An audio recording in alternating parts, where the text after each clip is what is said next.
Well, welcome, welcome, welcome from around the world. Welcome to Moon Lovers Poetry Night. This is a special event brought to you by the Inspired Poetry Corner. And why is it special? Because it's a full moon.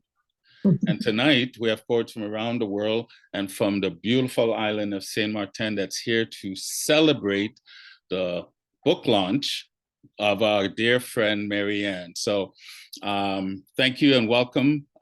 This is a hybrid event. We have poets, like I said, from around the world on Zoom, and then we have poets sitting and performers sitting on an Axiom Art Cafe on the beautiful island of Saint Martin in the West Indies. So what a great way to spend a Friday afternoon. What a great way to bring in the full moon.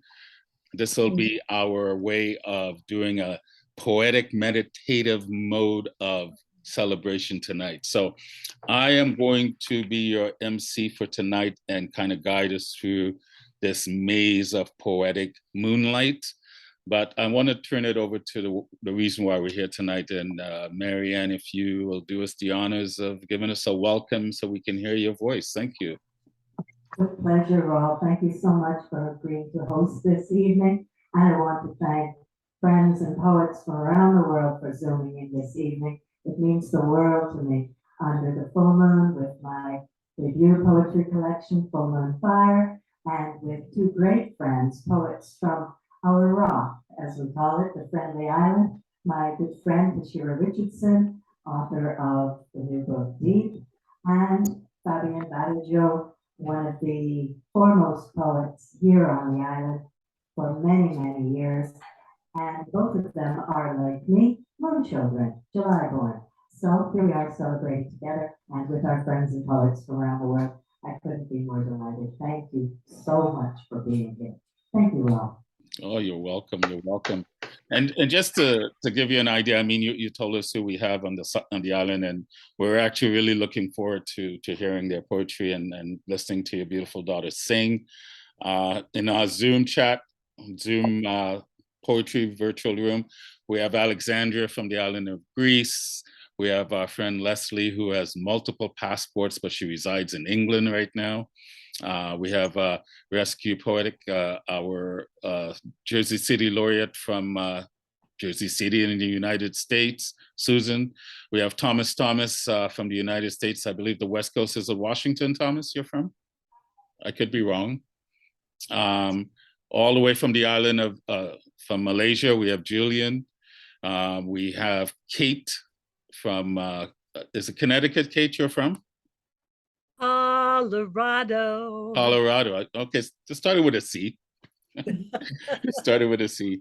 And then we have the wise Gandalf of Richard from, I believe, Tennessee in the United States. So, and then we have Ian from Reading in the UK. We have Nayma, I believe, from London in the UK. And we have, I'm only saving her for last because, you know, people like to say other islands are the friendly islands of the West Indies, but we also have representing Trinidad and Tobago, Angie. So we have a good representation across from around the globe. But tonight we're here to really celebrate Marianne and the release of her book, Full Moon Fire. So without further ado, Marianne, if you would kick off the festivities by sharing couple of your pieces with us, we'd be delighted. Thank you, Rawle. I will with pleasure. Full Moon Fire is a series of 40 romantic poems that trace the trajectory of love from bright to bittersweet and back again as they follow the phases of the moon. So I'm going to start this evening, perhaps the best place to start. Everybody wants to know how to find love. So I'm going to start right there. How to find love. Love is not lost. Love has not stumbled on her way to you. Love has not had an accident maybe or run out of gas. Love has not got chatting with a friend till, oh, what time is it anyway? Love has not sat down with a stone in her shoe. Love has not lost her compass in the surf. Love is not swimming in eddies. Love is. Love is not lost. Love is just there beyond your reach. Love is the balloon that dances on the wind. Love is the expanding circle that skips away from the stone dropped into the sea. Love is the sound we say only dogs can hear. The more you reach for love, the less you hold, but keep those grasping hands in your pocket and you no longer have pockets enough to carry all the love that has been there all along. Love is. Love is not lost. Nothing as big and wise as love can even go missing. Love knows a thing or two, all right. Love knows the beginning and the end. Like the mangoes in the neighbor's yard, platinum bright, like a new wedding band, filling the air with cinnamon, and your hands too big to ease them through the mesh fence. Love is. Love is not lost. No search party needed for love. You can't lose love if you try. Not really. Like your best friend when you were 6, dressing up in long skirts and church heels while your mothers rolled the dough for Sunday biscuits, playing that copycat game until someone cried, but you played it again the next day anyway. Love is. Love is not lost. This I know. You will never, ever find love. And you cannot find love. You cannot find what was not lost. You can only know what is there and always has been. But wait and see. Open your eyes. Open your heart. You cannot find love, but love will know you when she sees you. Love will find you, because love is not lost, and neither are you.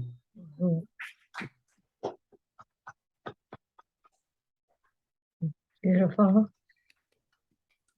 And from the waxing phase of the moon, another poem, Call It Love.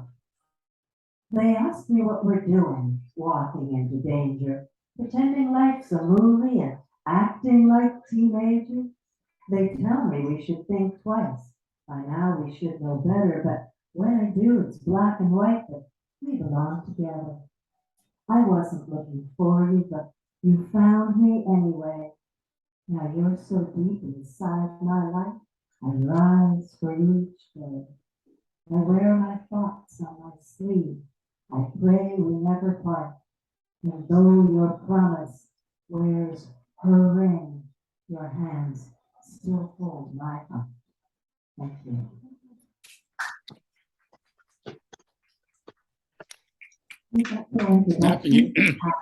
We have a few coming from a long way across the water, where it's very late already, and I'd like to hear them read. Thank you. Thank you. We'll have Marianne back later on and throughout the whole thing. You know, this is not your traditional recital open mic. You know, there are poets invited to recite. There's a couple that have shown up, and as the ringmaster, I will take great pride in being able to get everyone on. Just to let you know, poets that are on Zoom, and even the ones that are sitting in the audience, you have up to 5 minutes to share your pieces. We invite you to share whatever pieces you have around the theme of the moon, if so moves you. But it's not mandatory, although if you don't, we might shed a tear. So, but anyway, let's just be festive and enjoy this. And calling to the mic up first on the list is a good friend of ours, all the way from the island of Greece, Alexandra. Greece is not an island, but it has many islands. I say it an island, but you're Okay. right. You're right. It sounds more romantic today. We say it as an island. Greece has 6,000 islands. From one of the 6,000 islands, Alexandria. All right, my friend, you're on. Okay, this is All Blown Up. All blown up under the starlit sky. I'll keep on running, even my visions go wild. and I bravely follow them. Love me now in my blue-white dress. Let the fire burn. Can't stop now. We'll buy this house, we'll live from day to day. Get me out before it's all over. Take me out, make it so good before I'm all torn up under the starlit sky. You know I was looking for you. I expected you so badly. We'll ride fast through the desert with our visions following behind. I will make you not be bored. Now I can see beyond the cliff to the mountains beyond. The sky is beautiful at night. Happiness is going to a concert. Put your arms around me. Make me cry, laugh. Higher and higher. I love you. All blown up under the starlit sky. The rain will be coming down. There'll be millions of people all around. The sky will be yellow till it happens, all the way up inside. Hold my hand, hold my hand. Can't stop now. We'll buy this van, we'll go traveling in the full moon. All blown up under the starlit sky. Okay, thank you. Wow. That's beautiful. Are those news graphics, Alexandra? Oh, this is a very old graphic poem. Oh, is it? Yeah, very old. Well, Not from the Flying series, but because you wanted a full moon poem. that's okay. Yeah. That was New new to to, us. new to us. New to us. Yeah. Yes, exactly. It's new to us. So Yeah. Wonderful as always, Alexandra. yeah, beautiful. Thank Love the you. graphics. Love the graphics. Thank you for being part of this. Thank you for waking up so early in the morning to be here and honoring our friend. I greatly appreciate that. It speaks a lot to your character. So thank you. All right, let's keep the show rolling. From the island, this is an island of the UK, of Great Britain.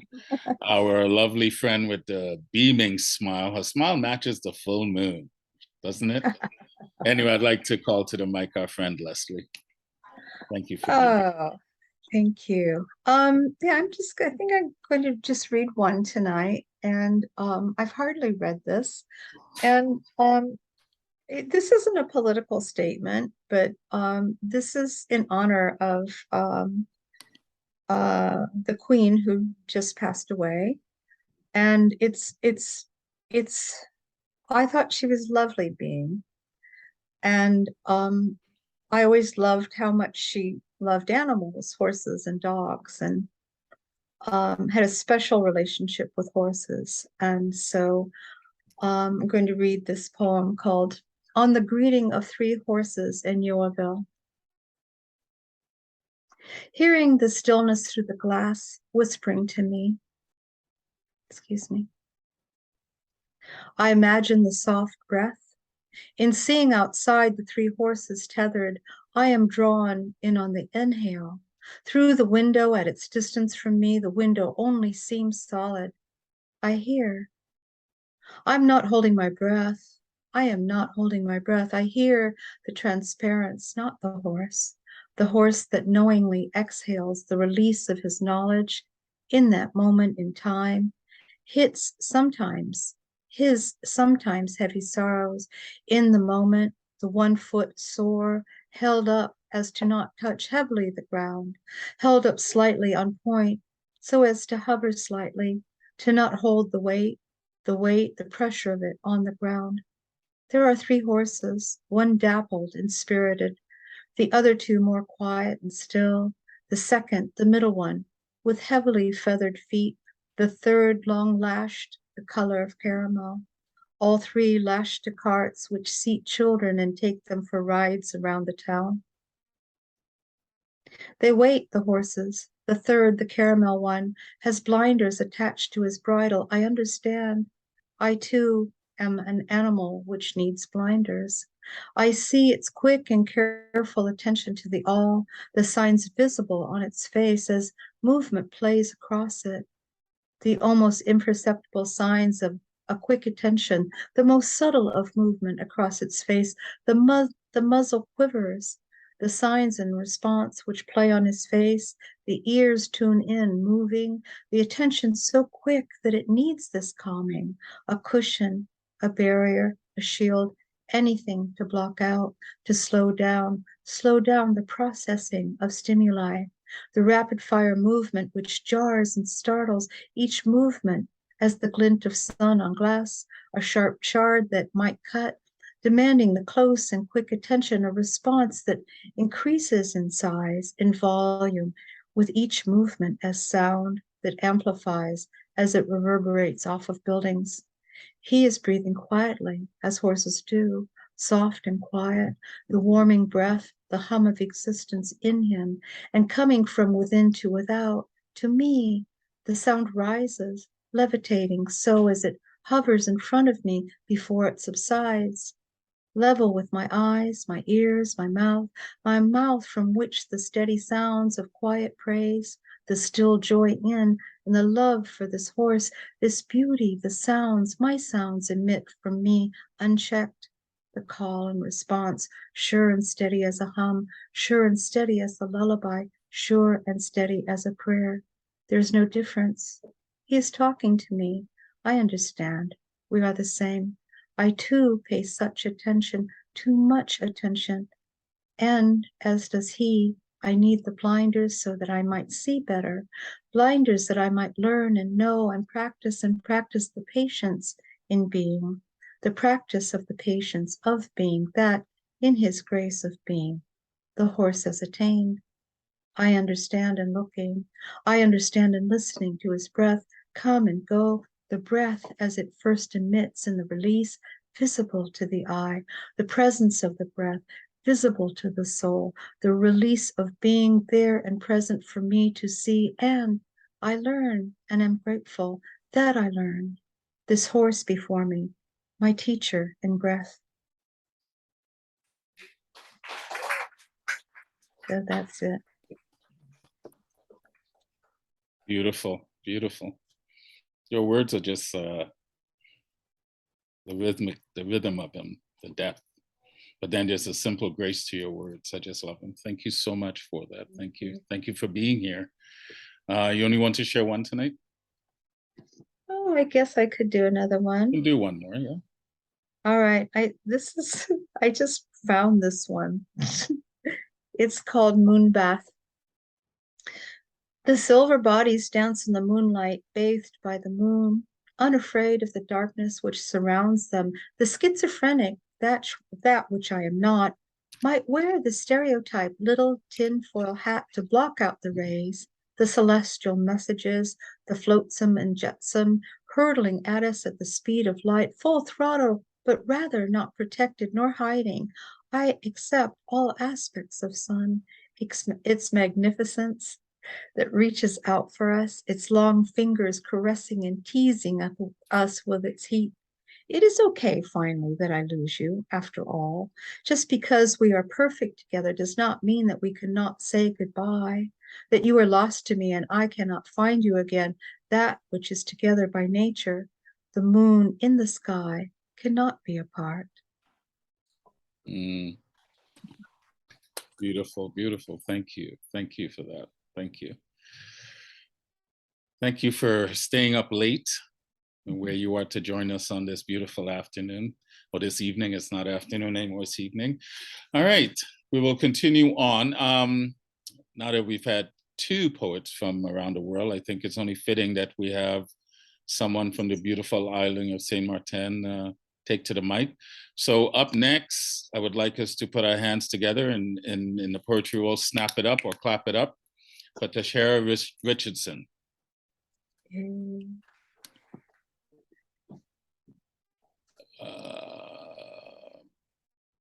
I hope I said her name correctly.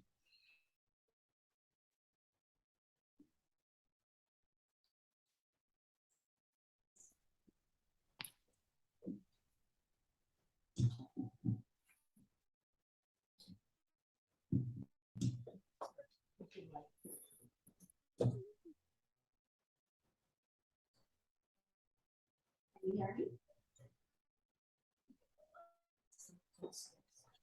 Happy full moon, everybody. My name is Tashira.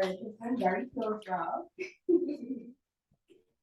I am affectionately called the Moon Luna, and I really love her, and I think she loves me too, because she told me I am her favorite.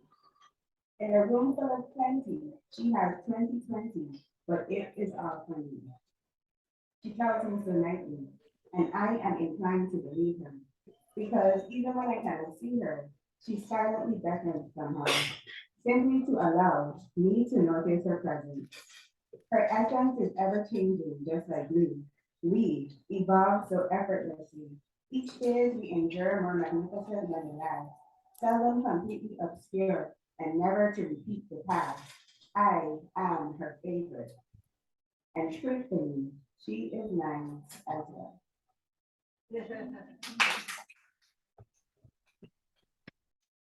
Are there any Virgos present? Virgos, is what you're saying? So I wrote a book, it's called Beat. It was published this year, and I've been getting a lot of beats. Thank you for this poem. Maybe you can tell me why. This is Cancerian Crush. The rhythm of his name makes me blush. I check his horoscope daily. Can you tell I have a silly, girly crush? He acts as if he doesn't care though, like he's too cool to say anything. Virgos. I hate him, but I imagine myself loving him and him loving me. Think of how magical it could be, us against the world having mind-blowing sex and mind-blowing conversations. Him not just filling me physically, but also with spiritual inspiration. I think he might be the destination I was unwillingly searching for. Why I couldn't settle for less, but kept pursuing more in me. Could it be? I mean, are we even ready? The answer is no, and I do not want to concede. The truth is, a girl has needs. I have wants, desires, and passions too. I want to be ravished, a bit violated, and definitely run through. I want to be exhausted, annihilated, and completely devastated when it is over. Please roll me over and kiss me gently and politely. Make me feel something unprecedented and show me that you really meant it when your eyes told me you loved me. When your spirit gripped mine in assembly. Click. Just like that, a connection. Properly changed my direction, and now all I want is you. He's a Virgo. I know he likes me, but he's scared. He really wasn't prepared for a too much woman like myself. One that is not afraid to delve deep. One that insidiously seeps into your soul, filling all the holes, fortifying your very essence with her mere presence on your mind. The wild flower cancer child, as innocent as she is sweet. He cannot defeat the allure of her charm, but it might be just in my mind that he is a Virgo.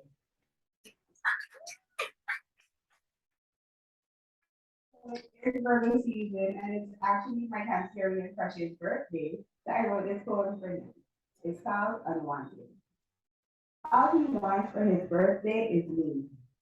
And the only way I can see it happening is in his dreams, because even though I don't hate him, at this point, I no longer rate him, and my vagina says an unequivocal no. I hope it doesn't show that in my heart he still owns a soft spot.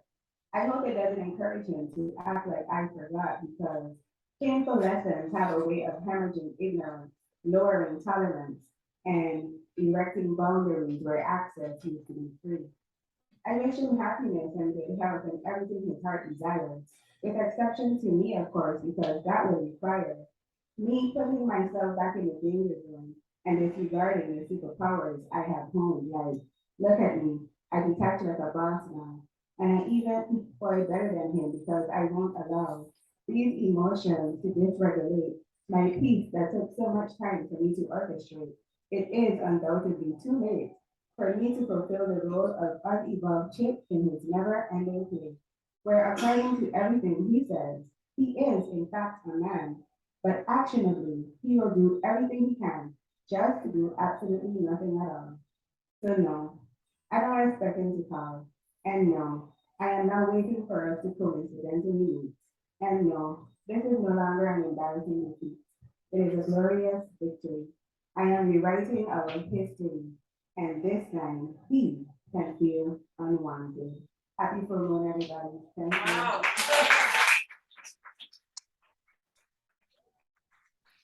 you. Beautiful words. I know, and thank you again, Tashira, for coming, for being part of this celebration, and for sharing your words with us. And I know for us here on Zoom, it might be a little hollowy and tinny in the audio. You know, it's kind of like when if we're listening, you know, it's like when we go to the open mic in Japan, and when they're reciting in Japanese, I don't understand a word that they're saying at all. But if you pay attention to the energy and sometimes what they're saying, you can get the gist of what a poet is saying. So it's just a challenge for us tonight. And the invitation for us tonight is, I found when I turned my mic up to my audio to the full, I could hear a little bit better. And just, let's say, you know, invoke our imagination. I just posted a new list, and with the indulgence of not just the ones that are here on Zoom, but the ones on the island. We had 2 poets that showed up, and I would love to get them on. So I'm just going to push everyone down a bit with your permission, kinda, because I am the ringmaster, so I'm just telling you what I'm doing, but making it sound like I'm inviting you to give me input. But we have we're going to have Ian coming up. We're going to have Nayma, then we're going to have Rescue Poetic and Thomas, and then Julian. And then after Julian, we'll take a break, and then we'll come back and get everyone going again. So let's just keep going. Oh, before we go, Alexandra had to depart because it is like 3 a.m. So she came, did her thing, and now she's gone back to Slumberland. So she just said to pass on her regards to everyone. So up next, I love calling him the professor because every time I do, he looks behind him to see who I'm talking about. But another brilliant poet, wordsmith from all the way from England, Ian. And I think of you as Moses as well. And I accept that with love. Thank you. You're so biblical and full of truth. Well, I've got 2 moon poems with me to share, and from 2 different times of the year. And the first one is one I wrote a while back, but it's about an experience or inspired by a scene watching the harvest moon bouncing over the treetops, sitting looking from the top of Parliament Hill in North London. And so the image kind of stuck with me. And this is the poem. It's called Hanging Moon. Gentle glowing orb, incandescent jewel in the night sky, traversing the curve of the world like a busking itinerant minstrel, she takes flight, following the ecliptic path of clairvoyant star trails without deviation, night after night ad infinitum. There she hangs, demurely suspenseful, gazing down benignly, overlooking the fallow earth.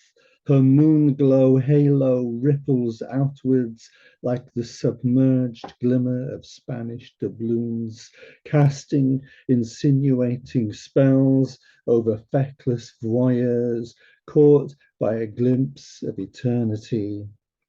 Her hypnotic pull can turn even the solid mass of ocean tides that race careering, crashing on distant shorelines. She tugs at our febrile imaginations, subjugated by her distant magnetism to spawn myriad mythic creatures in our minds.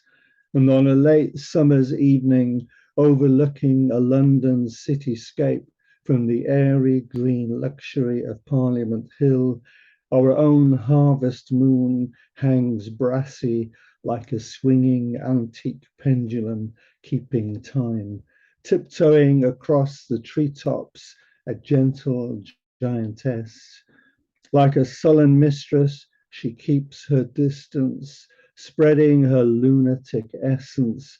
A golden path of moonlight invites insipid lovers to rekindle old passions, refreshed by that gentle gaze. She is a harbinger of strange tales, a nocturnal signpost to endless days. And as contrast, the more recent one is one. I mean, I was just having a walk around looking up. It was a very kind of dark, cloudy sky, and suddenly a hole opened up in the clouds, and the moon peeped through. And it's called Winter Moonshine. It's a sonnet. In this bleak sky, a ragged hole opens through blustery clouds, darkened by night's shadow, the air shaken by winds blowing from the east, and through the dark a moonglow eye appears, looking down on me, a haloed shimmer of ghostly sunlight, a golden glimmer that peers out from this heavenly orifice, a death mask wearing winter's frozen face, and looking up to meet its hollow gaze, seeing how ephemeral the moon now looks, bathed in icy yellow, covered by a skein of freezing night, too far away to touch. My mind pulsates like a throbbing vein, and all my wild imaginings ablaze. Thanks, Rawle. Pleasure. All of my wild. Ian, you're I'm a professor. You're the professor. Toronto just said, he goes, we have to, Rawle, he should slow down with this gorgeousness. Say thank you. It's such a delight to hear your words and the caring. And I swear there's words that you say that I've never heard before. But I'm sitting and listening to you go, I want to come and sit in one of his classrooms and just listen to him teach poetry and read poetry. Oh, I'd have you sitting in the corner. Right. That's okay. I'll sit in the corner with my back to the corner as long as I can hear. That's okay. Thank you so much for joining us. Yeah, lovely to be here. Thank you. And before we bring up our next, where's our party girl? Where's Marianne? Can you show yourself real quick? There you are. Okay. Wow, I've just been sitting in the audience and enjoyed along with the other guests this evening. So since we really can't see the audience. Thank you so much, Lesley. Oh, my God, coming so far, so late. Thank you. Yeah. Marianne, since we can't see the audience, can you just kind of give us a little, a little snippet of what's going on? Are people sitting on pins and needles? Like, are they running to the door? Tell us. It's a nice, cozy place. It's called Acts of Art Cafe. We are upstairs in an old building in downtown Great Bay, Phillipsburg, St. Martin. Just meters from the beach. If we listen carefully, we hear the waves. Toronto for you. and we have sort of funky furniture, secondhand chic.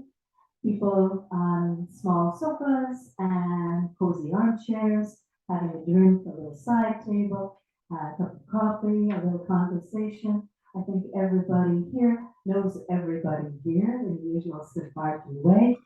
We've been joined by a publisher and an author who's a great friend of ours, and it's really a pleasure. One of my former students has walked in with his mom, so that's kind of cool. Really nice night. Nice, thank you so much.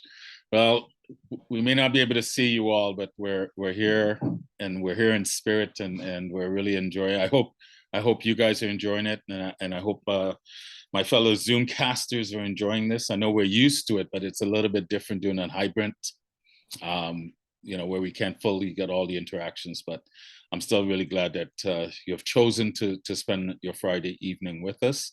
So let's continue on with the brilliant poetry. And I've been getting to see this woman in the various Zoom rooms that we all frequent and to share our brilliance. and I've become a big fan very, very quickly. This is why when I say things are recital, but when people show up, I still try to get them on because, number one, I think it's great when they show up just to support. And if we can, whenever we get to hear their brilliance, I think we should jump at the chance. So I invite you to snap it up, clap it up for Nayma. Thank you, everybody. I'm going to share a couple of poems with you. The first one is probably the one I've written most recently, and it was inspired by recent events. Death of a monarch. We interrupt your viewing with this breaking news in the nation's figurehead. The Queen is dead, not a loyalist or a royalist, planets in different orbits, a tabloid telescope charting your scope, the colours at half-mast, Her Majesty has passed. Let the bells at the Abbey sing out, tolling mournful dread. The Queen is dead, roll out the pomp and the rifle shots. Ancient eras of cribbage and kings, pageantry in black and white, royal carriages and knights, of subjects and colonies, conquests and strategies, old cheer, God save the king. One death means as much as the next. Global broadcasts are buzz with communique. Endings are harder for those who stay. The grave, unaware of the absence left, ushering in the Caroline reign. As a woman enters number 10, the revolving doors of power bring no relief in desperate hours. A man replaced by a woman replaced by a man. Summer trickles into the autumn equinox, signing off with God Save the King on the box as we struggle to save ourselves. Thank you.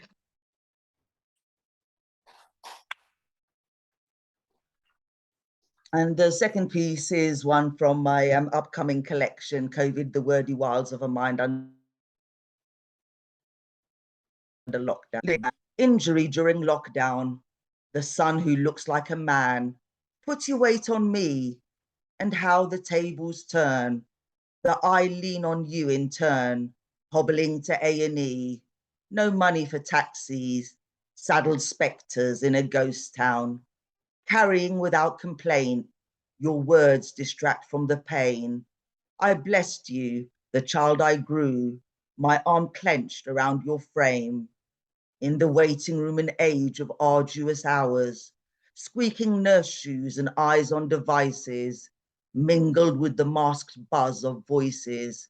Lockdown has no power over the injured, pains that refuse to be hindered, a vacuum where wounded gloom flowers, a selfless gift of time, championed by the child I championed, an act of kindness, to love and be loved, the ties that bind. Thank you.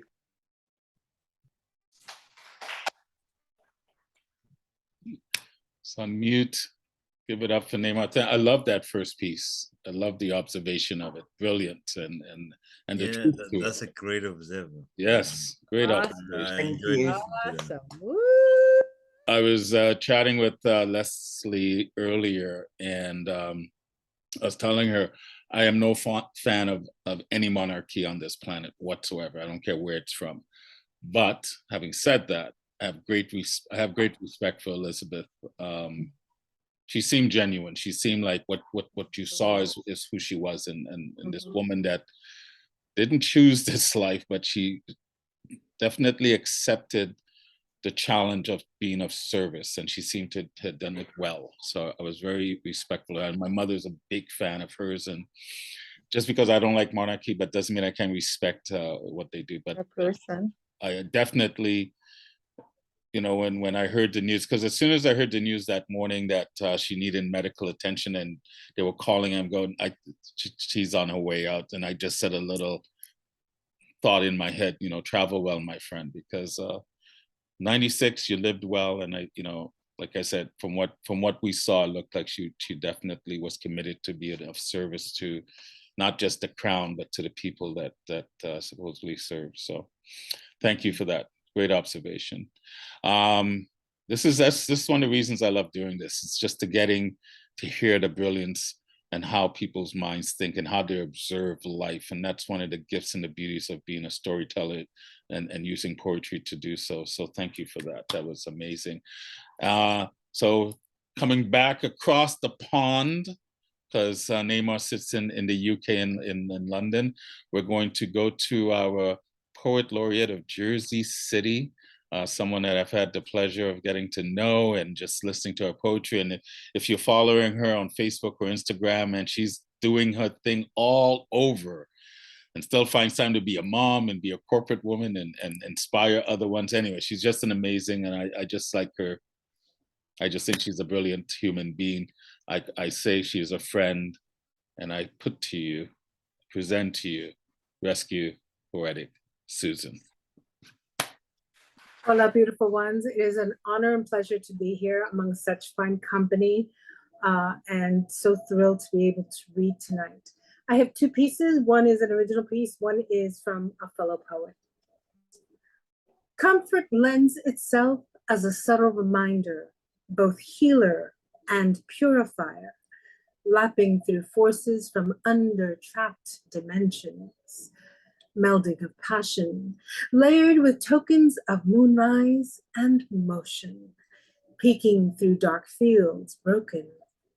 True to its playful nature, graceful horizon whispering, remnants of melted glaciers, flat surfaces undulating, glistening.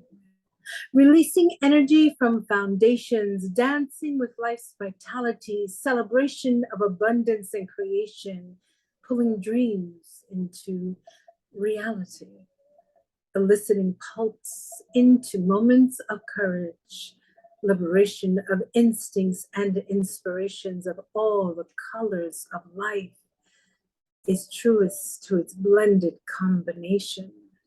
Moons shift to fill feasts of nomadic motion, heart racing, tingling, alive, memory retracing, reaching that drive, raw in its very tone, feast to every sense, birthed with every moment, wild heart entranced, captured by its own beat, no leader in rhythm, encircled by sweet, primitive seeds within, disguised as shadows. Thank you.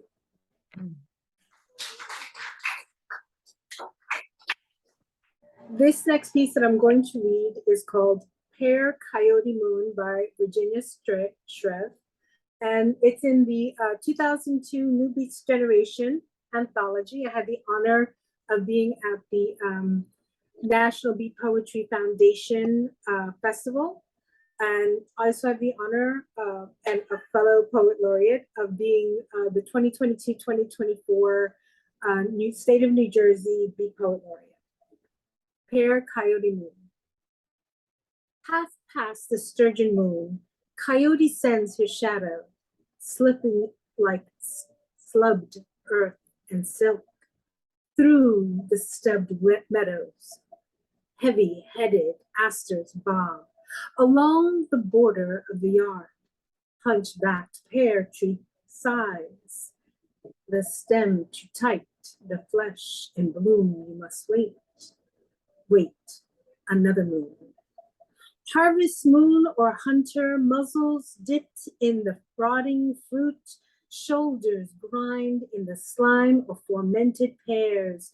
Drunken coyotes dance and bite, howl wild, the rampage canis, yips, the points of stars. Broken off and shattered like glass upon the astonished grass, yellow eyes gleam like tiny renegade moons. No thought but body, the body a god, the moon a god, the pears, small, perfect Buddhas of inebriate gods. There should be perhaps be puddles behind the window of the house. They fell silent in the face of each display, grateful no doubt for the warm food and the bed always in the bowl. But does one wish for just one moment to wear a black leather jacket, the teeth of small mammals like a necklace, and ride to the moon? Thank you. Oh, beautiful, beautiful. For the people in the audience on the island, when we're in Zoom and when fellow poets are reciting, there's a few of us that have the ability to listen, but also to capture pieces that they're saying and type it into Zoom to just kind of highlight for us, you know, what struck them, but also for the poets that's reciting, when they go back, they can do with it whatever they want with that intel. But, you know, that first piece you just read, listening pulses into inspiration. I just the image of that. And then was it birthing every moment heart while in trance? Just brilliant, right? Did you like that line too? Yeah. So that's what stuck out in that first piece. I love that first piece. And I love the fact that you would honor another laureate poet and reading theirs. So I you know, you and Diane Ward does that a lot, always honoring other poets. So thank you so much for showing up. I know how busy you are, so I really appreciate your time, and I know Marianne does as well. So, all right, so we came from across the ocean to the Jersey Shore. Now we're going to leave the East Coast and go all the way west to another brilliant poet, wordsmith, writer, prose writer, whatever you want to call it. But Thomas is a poet that I think the way his poetry comes across, for me as a fellow observer, I just love the way he pens his words. So I'm gonna shut up and let his poetry do the talking. Snap it up, clap it up, even the ones on the island for Thomas. Well, I've brought two moons tonight. The first one is a shamanic moon, and I brought some horses with it, and besides the moon, there's the old man and me. The old man in front of his sod house. This here's maybe the last one. Ain't nowhere you can look further and see less. He says this winter of cold fogs is more'n a little unusual. Tells me the second and the last blue moon he sees will come this night.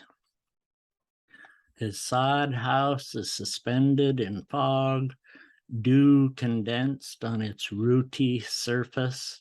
The roots are like hairs, each hanging one gray drop. We build up the fire, spit rabbits, turn them over, speak of the wood cut some 50-odd miles away, twice every month but July. He says this night something real special is due. I've been hanging around all these 49 years for no small thing. Now the cold, the fog roof dropping, the stars bright above a 3-foot fog.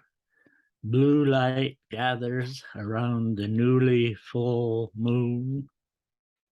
We walk out on the short grass plain. Yellow of the moon brightens toward white. Its blue ring swells over it, tinting the center last. We stand. The grass grown tall around us glows golden red. Yes, and the land twists downward beneath us, revealing a valley, a river carrying blue translucent trees. Blue trees grind along the blue rooty shore, branches shatter and horses chuck their hooves on the snowy plain of blue light, snort breath clouds toward the moon. The old man becomes owl, flying everywhere above the drifting trees. Hoo, hoo, hoo, hoo, hoo.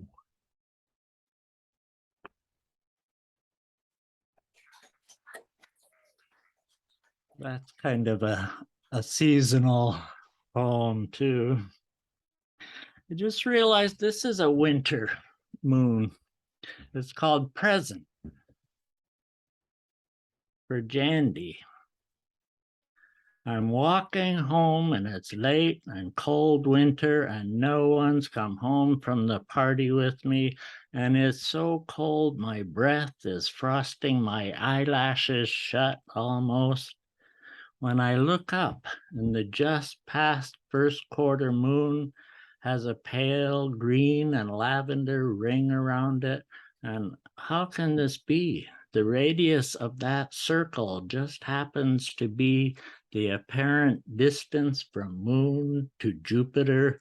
So gold Jupiter is set in amethyst and jade around the winter's second moon. And I actually think of you, that you should have seen it. And my eyes momentarily thaw themselves, and my child self returns, the one that walked winters on the earth and snow in Illinois until his eyelashes froze almost shut. Him that you and this atmospheric accident have somehow helped to be present and here on this sidewalk, even after I thought I'd seen him long dead and lying frozen under the exposed roots of some river's dark and stony bend.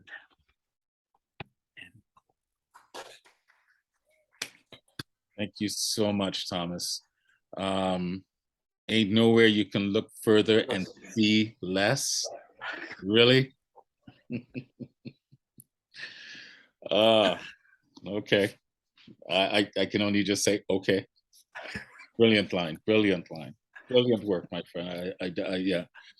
You know, you're like Ian in a sense. I could just listen to your voice and then just the methodical way you approach it and the enunciation of your words. It's like even in your tone, there's a story within that story. So brilliant work. Thank you so much, my brother. Thank you so much.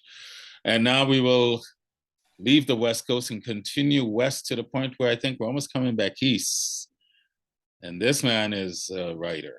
He's a writer's writer. He's not just a poet. I know he was a journalist in a past life. I'm not sure what he does today, but his writing, his storytelling, he's a storyteller. I just love and again, his cadence and the way he delivers. And for those on the island, I hope you're really getting a sense of this, because these are the people, one day when they talk about the great poets, these are the poets right here in these screens that you're hearing will be talking about, saying, I got to hang out with Susan and Zemkonto and Angie and Richard and Lesley and Ian and Nayma and Alexandra and Marianne. And then we all will bow our heads and say, we just love the way this man presents his work. I say, put your hands together for Julian. Hi, thank you for that. Unfortunately, today I'm not doing anything serious. So this is called Upside Down World. It's based on the childhood rhyme, hey diddle diddle, the cat and the fiddle. The cow jumped over the moon, the little dog laughed to see such sport, and the dish ran away with the spoon. Smiles have flipped, faces frowned, the world has turned upside down. Just when you thought the variants have left the cave like bats, monkeypox swings in, tipping its hat. People once competed in a rat race, the world economies were booming. Now everyone's in rectangular spaces going nowhere, but still zooming. People used to go to work, then put on masks. Now people reluctantly put on masks, then go to work. You used to compliment those who could multitask. Now, even if I get one thing done a week, like this poem, I'm happy as a lark. In this new norm, it's like being back in my parents' home, lights out early, smuggling mystery books under the blanket, with a torch and my imagination free to roam. And all the animals in nursery rhymes come out to make a racket. In an upside down world, the cat is no longer a scary cat. It's aware it only has one life, not 9, and has turned maniac. It has no time for games with silly, tiny mice. The cat's hunting for bigger game. It's a serial killer on ice. In an upside down world, it's the cat that killed curiosity. Then it murdered live comedy, music, and poetry. It buried them along with irony, wit, and sarcasm. Now all we get are TikTokers faking their own orgasm. In an upside down world, people are mute and voiceless. Since poetry is no longer deemed an essential service, people now say, "Tongue got your cat?" and not the other way around. Starved tongues turned carnivorous, ate all the cats by the pound. The fork, of course, gave up dividing tongue and Frost Road. She quit forking over the dough too, but was at the crossroads, hooked up with the spoon instead, who was in a funky phase after he left the dish in the sink from his hey diddly diddly days. His friend the dog stopped laughing altogether, tried stand-up comedy, but online there were no paying gigs. Last I heard, he runs a shady service for virtual sex workers. In an upside-down world, even an old dog can earn from new tricks. In an upside-down world, dogs are no longer man's best friend. But your best friends are still all dogs in the end. And you can't let the sleeping ones lie either. In an upside down world, everyone is woke, and no dog ever has his day except political deceivers. In an upside down world, the amazing cow jumped over the moon, was praised to the stars, and it planned to top it off by doing an evil Knievel over Mars. Elon Musk and Jeff Bezos competed to fund the leaping heifer, but the protracted negotiations with Musk was elongated. Jeff couldn't promise same delivery either. Bill Gates tried to get in on the action late and was all serious and hard-nosed, but his wife found his spreadsheets exposed, and that window slowly closed. Other enlightened cows could see through the billionaire bullshitting. Another lame attempt to raise their stocks with impunity. So the cows got together and self-funded their own public listing. In an upside-down world, even cows want to achieve herd immunity. In an upside-down world, the nice animals have gone rogue. No one seems to have any sense of humor. It's just the offended and narcissistic influence taking sides on Twitter, monetizing viral memes grown in celeb petri dishes, feeding egos like carrions to a vulture. Because haven't you heard? In an upside-down world, you can sell culture. Thank you.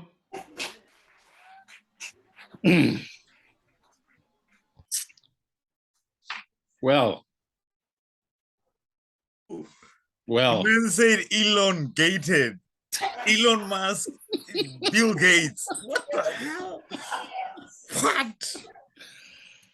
well, this is not a serious poem. It's a beautiful way to ingest what craziness is living in the world. This is why I love your approach, Julian. Oh my gosh, brother. You didn't just have me laughing. It's just like, I was just like, yep, someone is seeing things the way it really is. So, and then just the humor and the play of words and everything. That was just brilliant. That was just brilliant. Brilliant. I don't know about you guys, but snap it up for him, the guys on the island. Give him another big round of applause. And what a fitting way for us to end the first half of the show. We're going to take a 10-minute break to allow people to smoke them if you got them, have a smoke and a pancake, to steal a line from Austin Powers. For those of you that are still up that are late, I know Lesley, you're holding on, but please, if you need to go to bed, please do. It's not that we wouldn't want you here. And for those on the island, you get a chance to mingle, come stand maybe before the camera, and you can see what we look like. Well, you can see us for what we look like on the screen, but maybe we'll get to see who you look like. So we'll take 10 minutes. It's just 9:02 here. We'll come back at 9. What's 10 minutes? 9:12. Let's make it 9:13, and we will continue on with the show. And thank you for being here. Thank you for a brilliant first half. Julian, can I speak with you? Would you unmute, Julian? Hi, Julian. Hi. I want to hear. Hi. Hi, Julian. I just had to speak with you because I am a dog pet sitter and I walk dogs and it's really good for me. But this last job, I had cats and I thought, oh, sweet cats, like meow, I could pet the cats. And then the young woman that owned the cats, my friend's daughter said, they're not that kind of a cat. Oh, like not that kind of a cat. I didn't get it.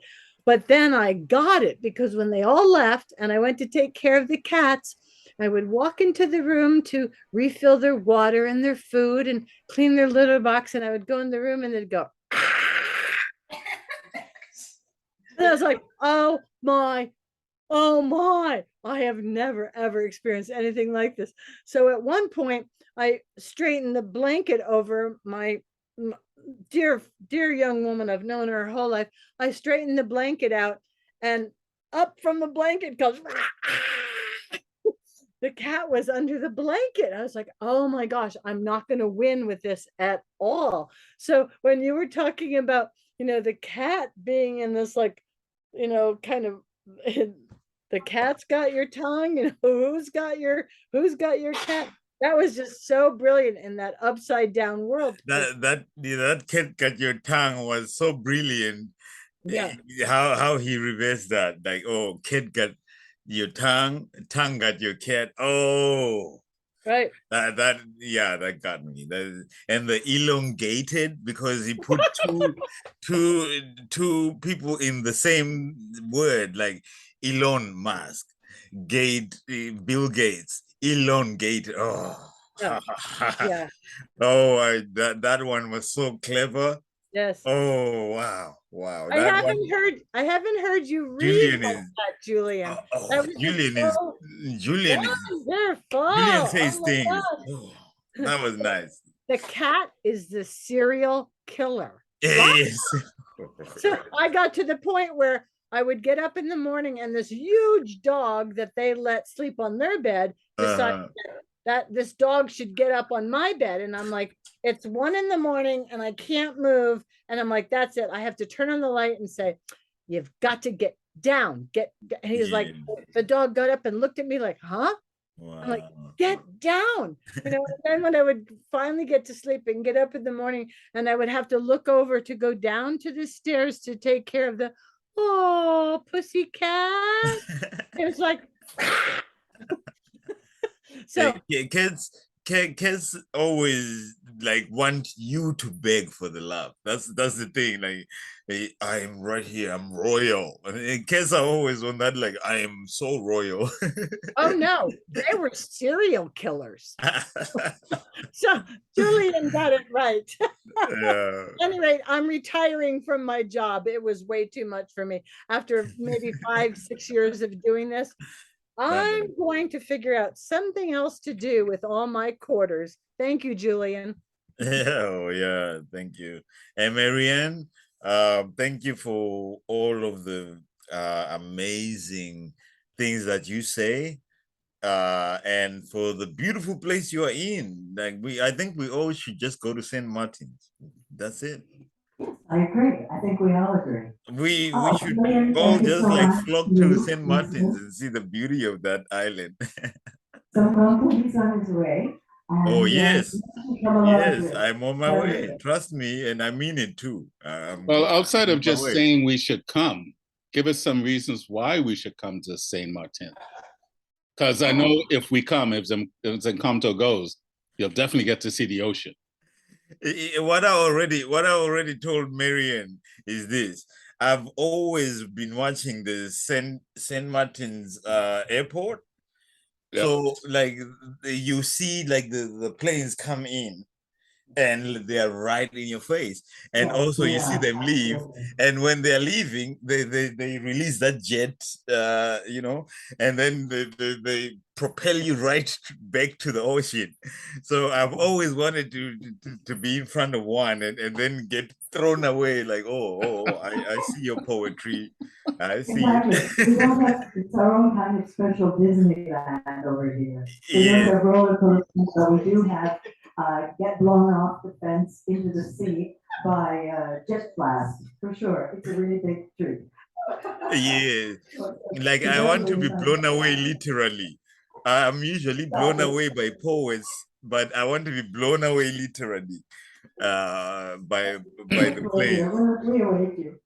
Sounds like a poem in there somewhere. Definitely, definitely. Marianne, has your daughter been able to get back on, or?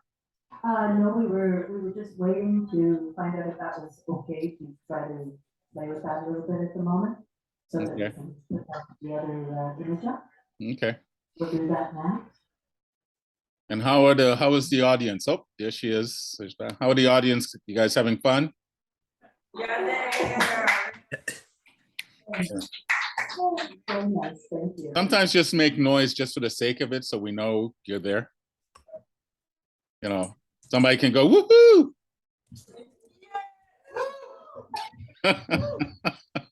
Yeehaw! Woo woo woo woo!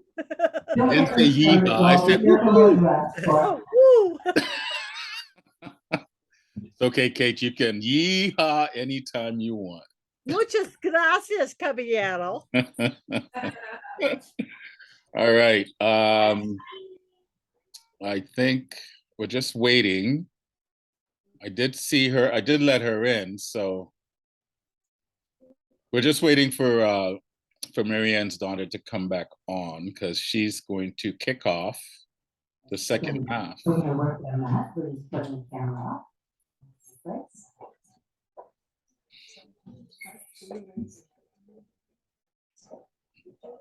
It just adds to the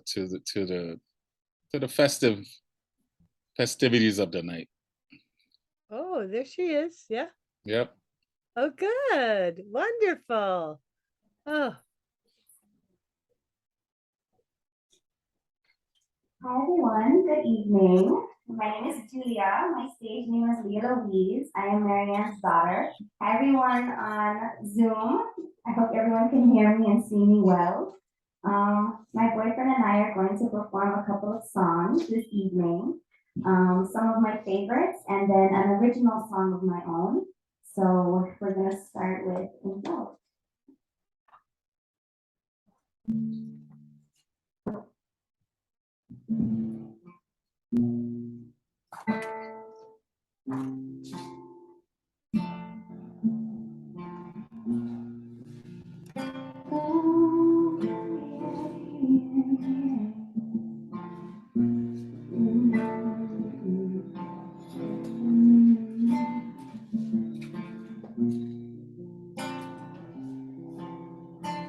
The way that you stare, it got me addicted.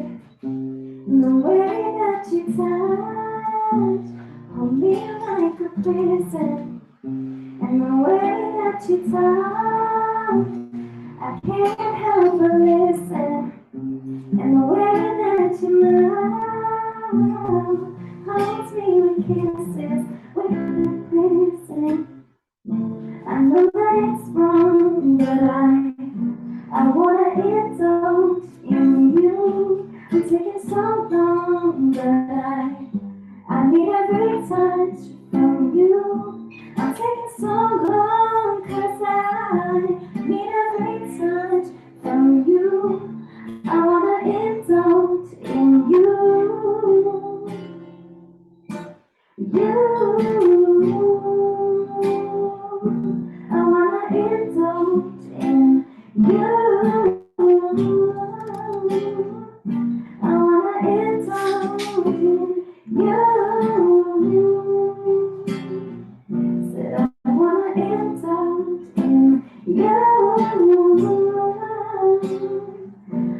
wanna indulge the way that you love.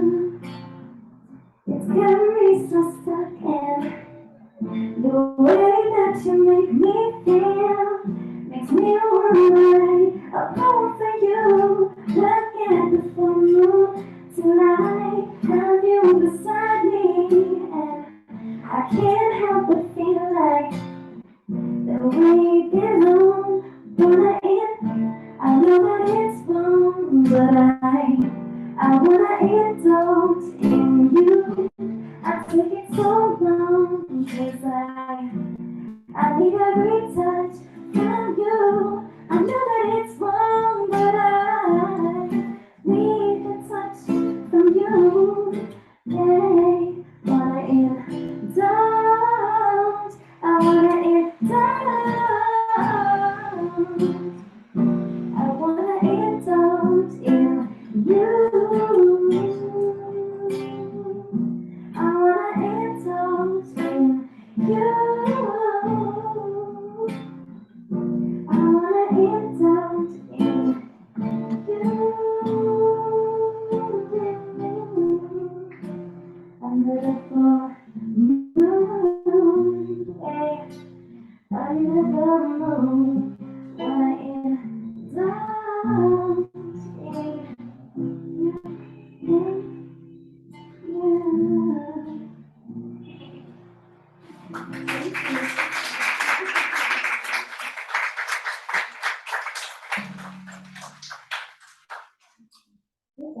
The next song that we're gonna sing is a song that I really love. I'm gonna put a little twist on it. As you see, I did the last song. I didn't put a little twist on it for the theme of the full moon this evening. So I will sing this song now. Hi, guys. Okay.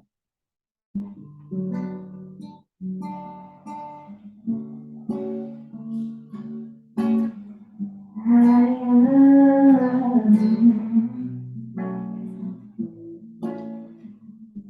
Why you tell me now? Pretty big deal. You see you looking at me, I know how you feel. But I know this already. You came to me out of nowhere. Looked at me under the full moon. You told me you loved me, baby. If the world was end, would you cry or would you try to get me? Tell me now, I want you to be clear, yeah. Tell me now, I need you to be clear, yeah. I will wait for you, for you. I will wait for you. I will wait for you. Under the full moon, I will wait for you. Hey, hey.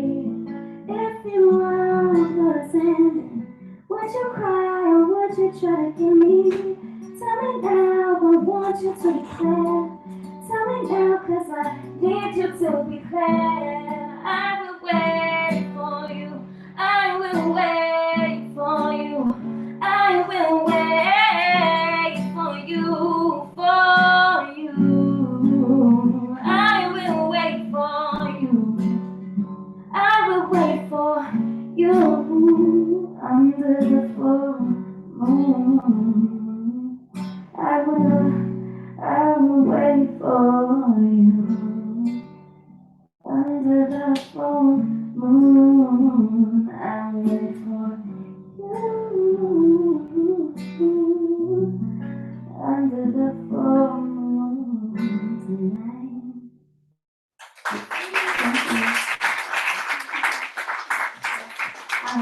The next song is an original song that I wrote like 2-3 years ago, and it's a pleasure to share with you guys in an acoustic setting this evening. Ready?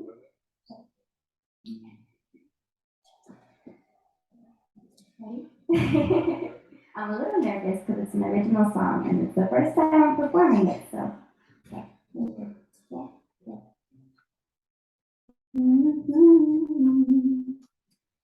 Never felt like this before. My heart's always been an open door. What did you do? Did you pick the lock? Now I feel I've opened up. Will you stay just like my tin? And when will all your empty do? I need some protection. Where's my insurance? Keep me safe. What can I do? What can I do? Can I do? I don't know. I don't know what it is about you. I don't know. It could be the crazy things you do. I don't know what it is about you. I don't know. Could be the crazy things you do. Yeah, it's you. It's you. It's you. It's you. I don't know what you do, but I know you told me. We have all these feelings even when we're apart. You're the king and I love you, the ruler of my heart. When you worship my body, I'm empress on your throne. You look in my eyes and I love you, things that I've been shown. Me as a queen, protected, not unseen. I look in your eyes and I love you, and you love me too. I don't know what it is about you. I don't know. Must be the crazy things you do. I don't know what it is that you do. I don't know, but I just wanna give myself to you, to you.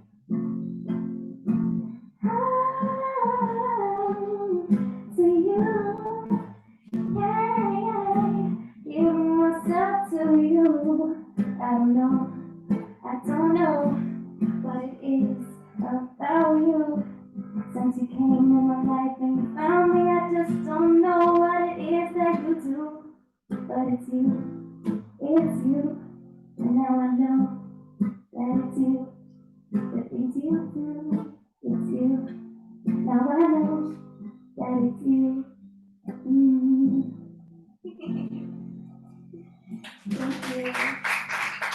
It's been a pleasure. Thank you for letting me share with you guys.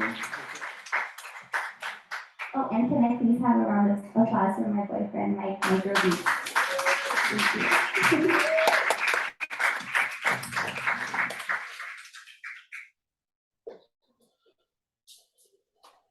Oh, wow, Julia, that was just simply amazing. You're most welcome. Thank you. I mean, despite having to go through this tunnel for us in the audio world here listening, it was still amazing. That was brilliant. I love your voice. And the guitar picking. So yeah, well done. Thank you for blessing us. It's funny, I was just asking your aunt if she was enjoying, and she just said she loves the space, and she was saying, she hasn't seen you guys in a while. So she was inviting us poets here in Zoom, all of us. And Angie, you can just meet us from Trinidad. We're just gonna jump on a plane and come down to St. Maarten and just come and see you all. So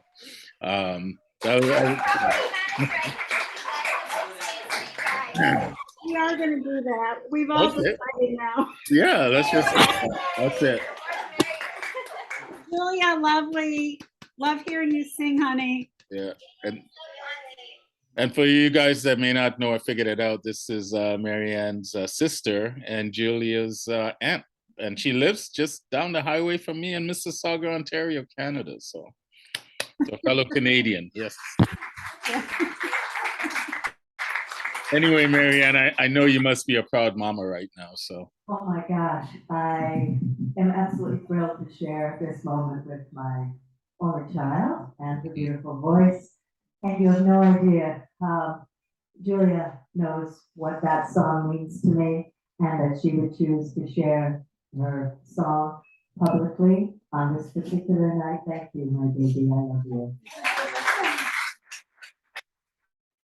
Well, it was. I love the song myself. Yeah, it was very haunting, and it's a beautiful melody, and the guitar playing was just beautiful. So yeah, well done, well done, well done, well done.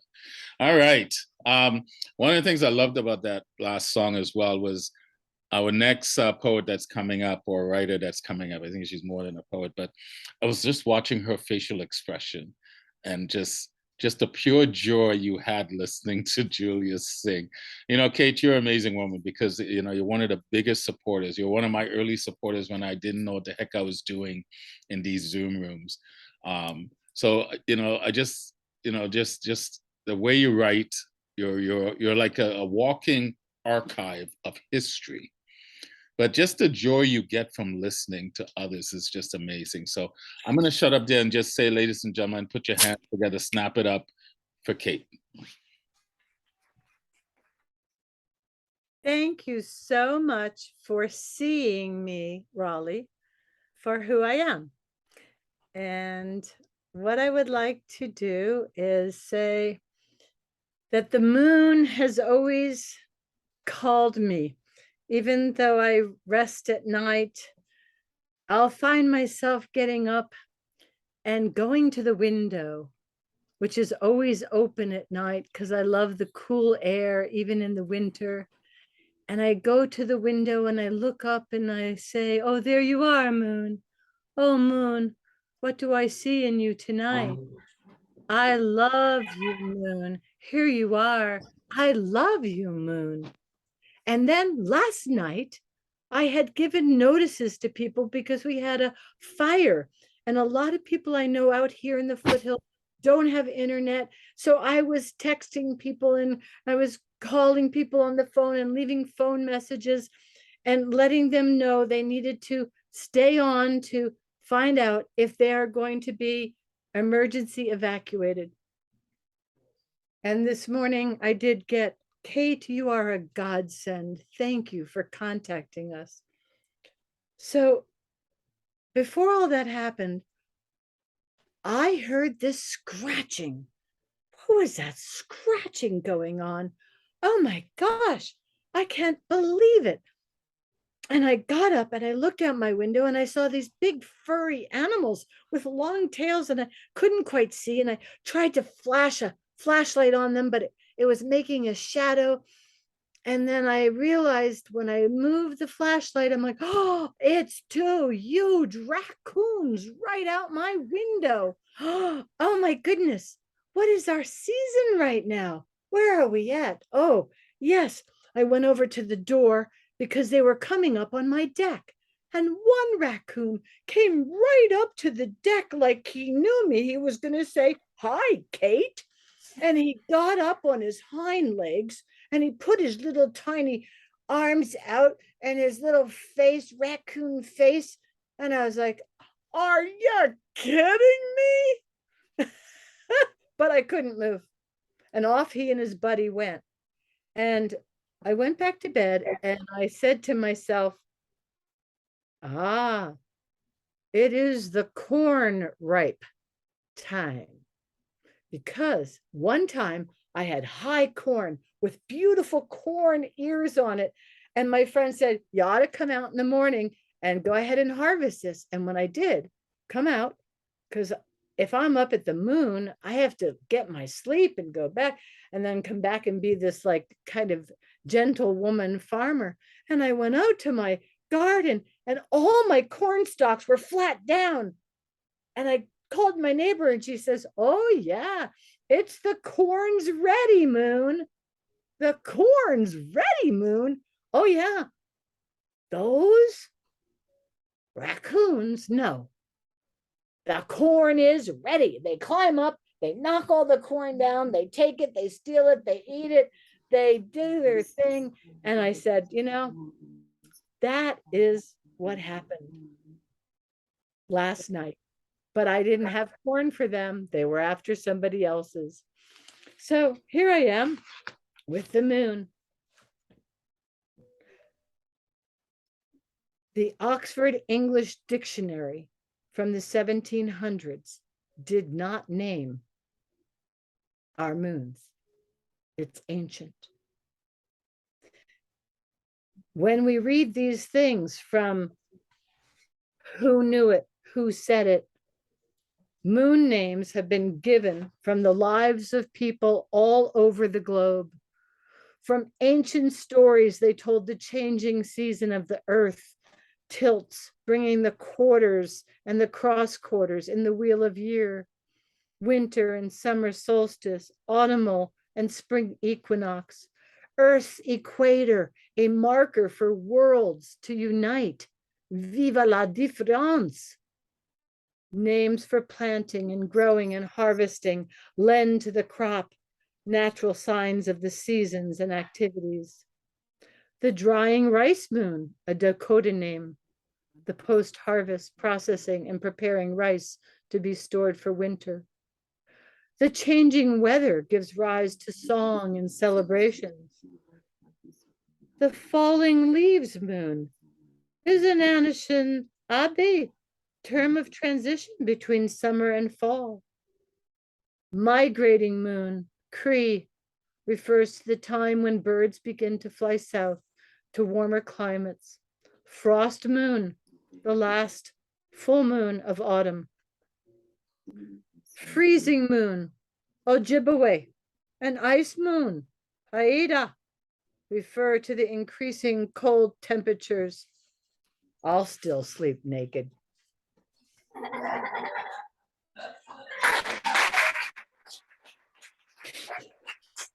As a poet, I've been writing all of my life, but it takes a little bit of confidence or a lot or encouragement.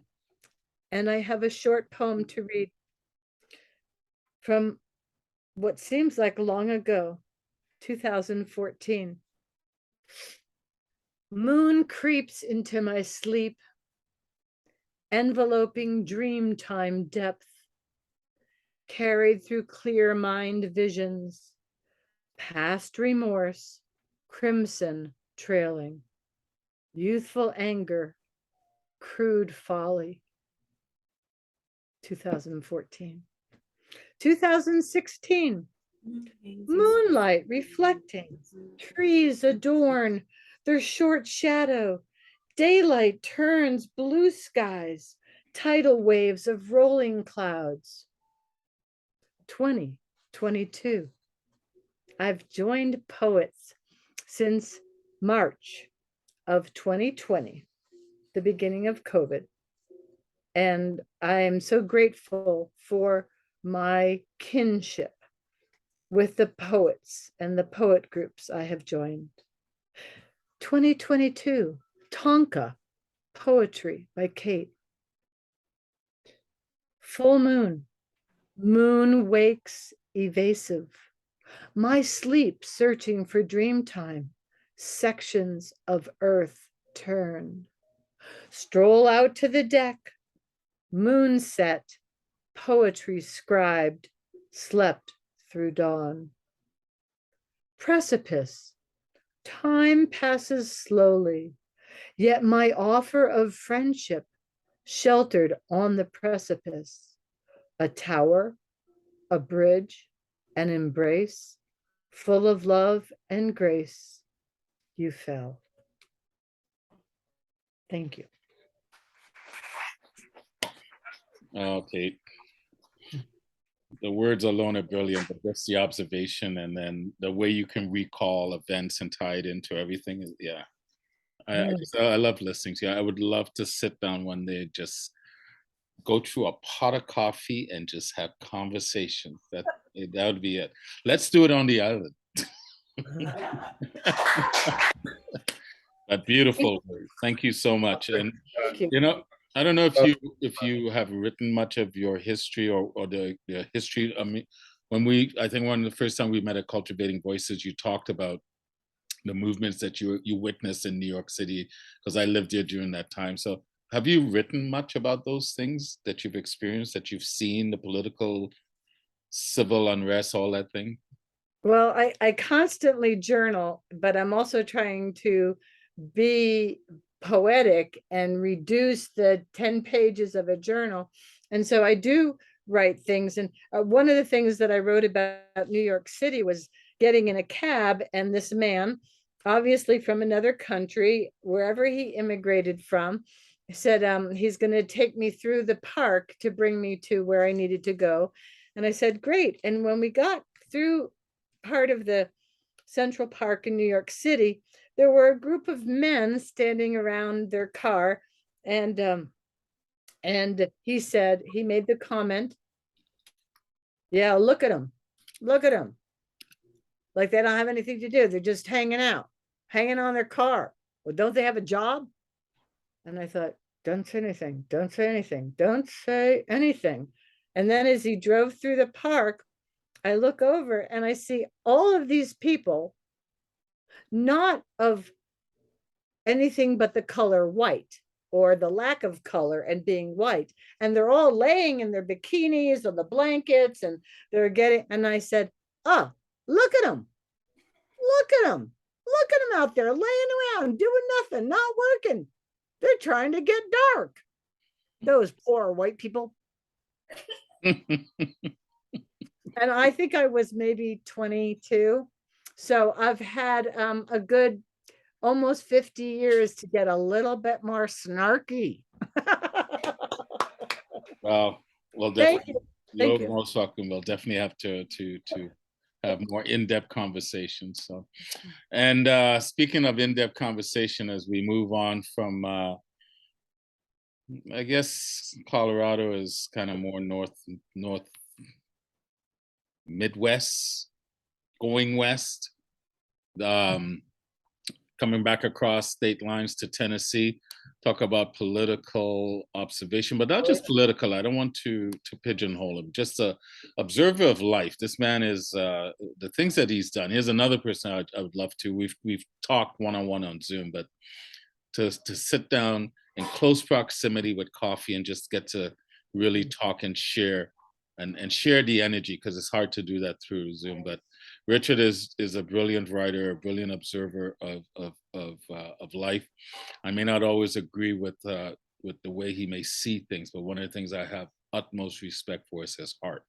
He has a brilliant heart. It's open. He loves just promoting and uplifting people. The way he speaks of me, the things that he shares of other poets is just brilliant. So when I say he's a brother, I don't mean that whole lightly. I say it with great reverence. He is my brother, and I say it with great love. And I introduce you to my friend, my brother, Richard. Thank you so much, my friend. As you full well know, the feeling is absolutely mutual. I'm going to try to share screen. There's something I'd like you to see. So let's give it a try. Here we go. And let me put this into slideshow mode. I wanted to add an image, this poem. And I think of the moon as a lover. I think of the moon traipsing across our planet, sharing that light. And so I offer you this. The moon steps free from the shadow.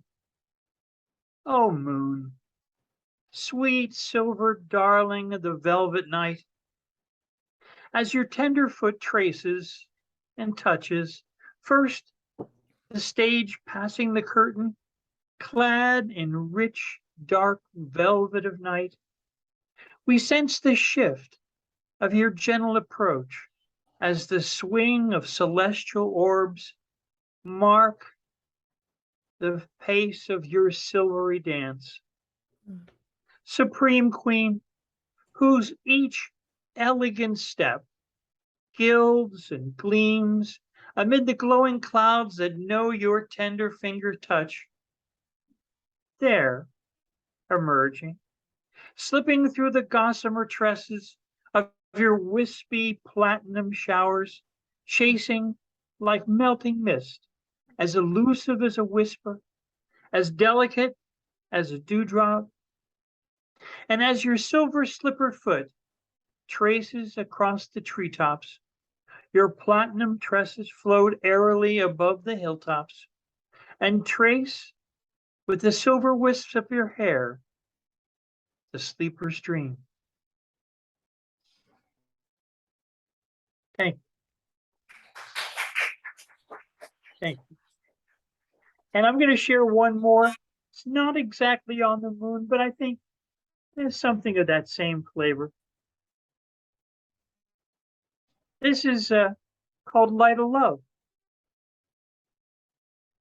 But sure, when love doth visit hearts, 'tis true, when courtship rituals start, 'tis there where art doth find its pudding, whether with flowers or with pudding. So gracious then the art doth grow, exit sages from their stony cages go, when the brightest lad or lady fair shreds and rends their clothes so rare, and tears their tufts of auburn hair at each frustration to their meeting, whether languid or be it fleeting, till they find the thigh in hand and the signs of sighing flies come in, till high atop the tummy turns and the lust light takes its fiery turn, with secrets and secretions shared, with palm and with the pear at either end, so the passions there can richly blend and lives extend,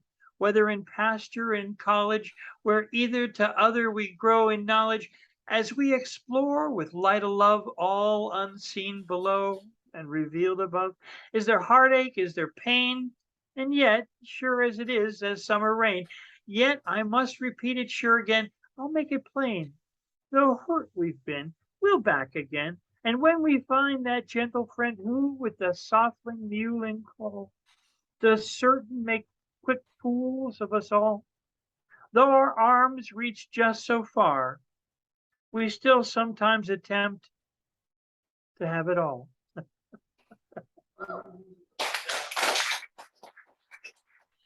Thank you, my friends. Brilliant, Thank you. brilliant, brilliant, my brother. Thank you so much for blessing us with your presence and your wisdom and your just for your love of poetry and love of humanity. Thank you so much. I think Thank you, everyone my needs to brother. have a friend like you in their corner. So, all right, we'll continue on. I just got a little surprised, but I'll save it towards the end. So, up next, I'm having some Zoom problems, so I keep asking some of my fellow poets if the spotlight's working because it's not showing on my end. So I have to trust that it's up. But anyway, from just down the road, just a few islands down the road, this next poet comes. Relatively still new to the poetry scene, but in the short year that I've known her, she's done such amazing things with regards to starting another Facebook group that has attracted some brilliant poets, many of who are in this room tonight, and just some of the things that she does to hopefully uplift and inspire young ones. So I think her and Marianne have many things in common, poetry and the love of kids and so forth, but they also come and live on a small little island, and where she's from is where I was actually born, in Trinidad and Tobago. So it always gives me great pleasure when I can introduce anyone from the island of Trinidad and Tobago. Angie, you're up, my dear. Good night, everyone. Apparently I have not done much moon poems, but I discovered this one. This one was done in last year, August of last year. Perfect example of just being in the present. Its entity distanced by space and time, yet its presence felt by all of creation. Happy to be the observer of this adventurous life. The moon reflects our thoughts, our visions, and our dreams. Its calming nature draws us to its luminous face, allowing free flow of emotions, no judgments, just a witness to us in processing our feelings enraptured in its glow. The unsung leader, procreating nature, so powerful in its silence as its vibrations are felt. The moon's circadian rhythm is seen by the changing of time, tides, and tides. The gravitational pull motivates the cycle of life. This ingeniously shaped circle, mysterious and entrancing, reminds us that everything moves and operates in a circle or a cycle, as the phase are shown to the stages of our life. The fruit of all our actions will boomerang back to us. The end. I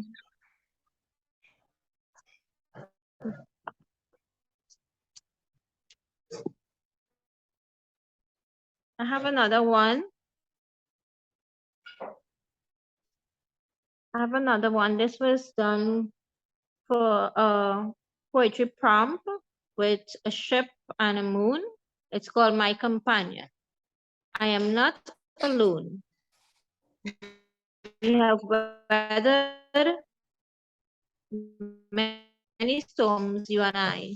The rise, we have ridden them all. We have grown. I in my stubbornness and you in your radiance. My body is old and worn now with the passage of time. You stand before me as if ageless, timeless in your beauty, like Beauty and the Beast, yet we flow together, almost in harmony, sharing the wonders of this earth. Through your blessings, I see my way, your light clearing the horizon, calming my path on this lonely journey. At the end of it all, I hope I have been some influence on you and be the cause, if only a little, of your peaceful presence. The end. Not sure what is happening. It's good, Angie. You can do one more if you like. Okay. All right. This one is not about the moon. How could I not remember? How could I not remember the sweetest sound I ever heard? A sound like no other. The clarity of pitch that says I'm in control. I know what I'm doing. That tone which no country can divine. Drawing me in, awakening a call from deep within. The words doesn't matter. You could be talking about the weather.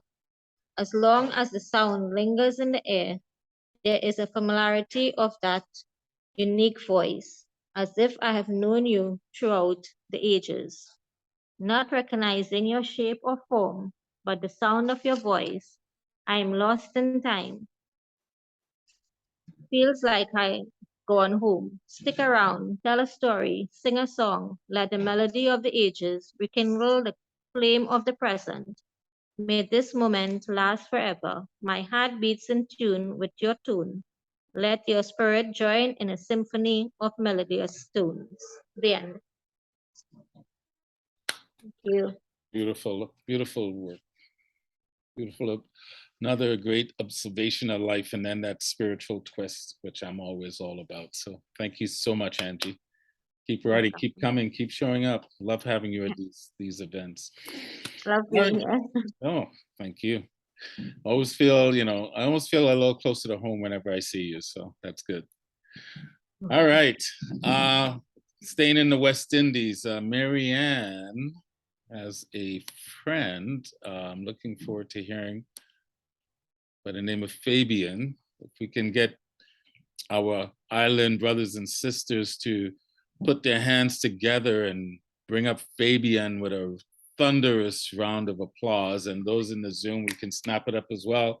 So I'm looking forward to this. Up next is Fabian.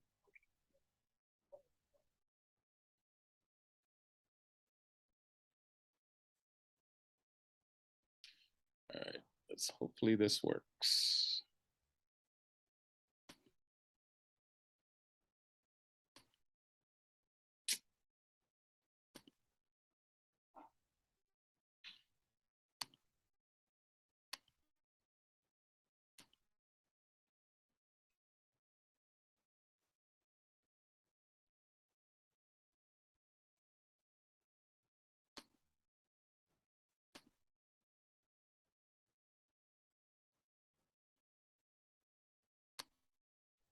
Hold on.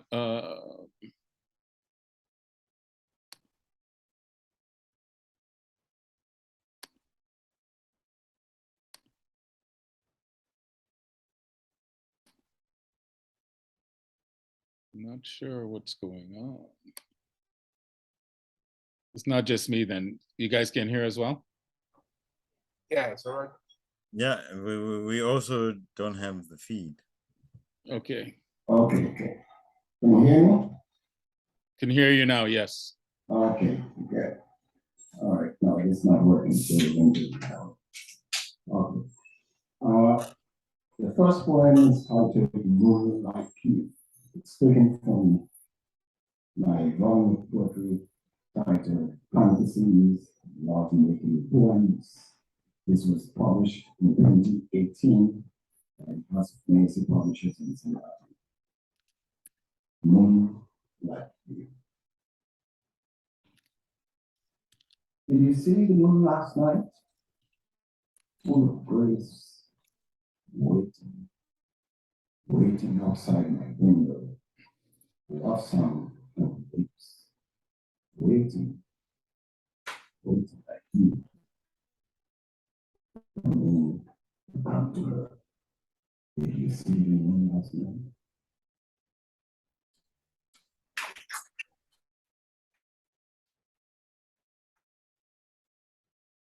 Well, if you didn't see the moon last night, we're going to try and see if you remember all the 4 faces of the moon.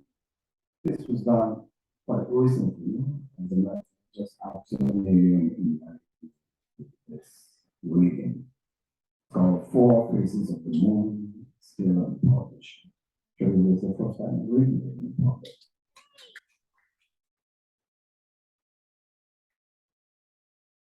Four Faces of the Moon.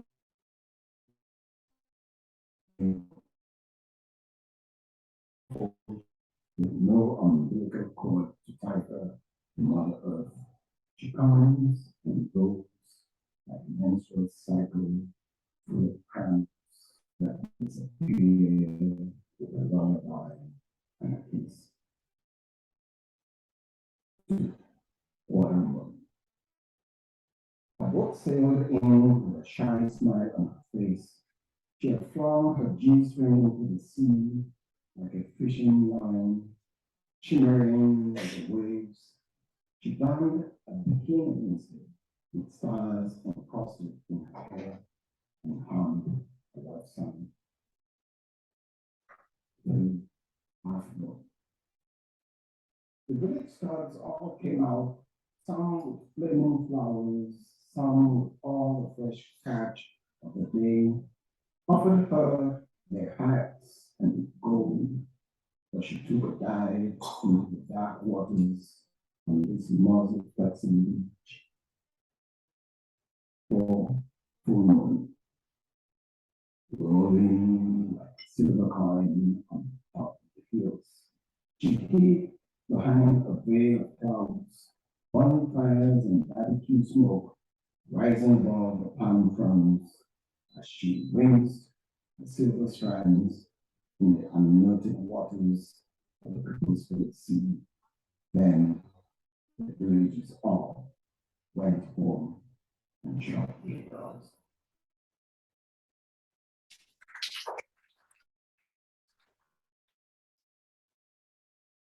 Maybe after the went home, on barbecue on this moonlit beach. This one is called Barbecue on the Moonlit Beach. Tongues of fire roasting my skin, longing to quench that thirst with the tepid water of your moon-washed love. Tongues of fire warming like freezing soul. Yearning for the milk of the midnight moon and nurturing back to life. Pounds of fire leaking the robust face of the moon like ice cream, sending smoke signals that she'll happen for dinner tonight.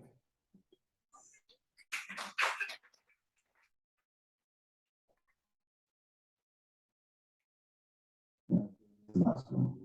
This one is called Tashira's Life. high up on the roof of her house, where she knew she'd attract the royal gaze. She bathed naked, dancing her unclean body under the full moon. Her fingers punctured the clouds, her hair splashed intoxicating water as her skin courted the wind in an exclusive ablution before the king's very own eyes. How often has she stripped like this for the moment at old Jerusalem? Did her husband know of her infidelity and the king's naughty designs before he was sent to die in battle? The king was king of all he cast his eyes upon, more like a Yoruba monarch, satiating his limitless libido, but a man after a forgiving God's heart, no matter his previous deeds. If God loves you and you love your neighbor's wife, take her if you can. Care for her if you have to. There's a price to pay. But love, as they say, conquers all. Thank you.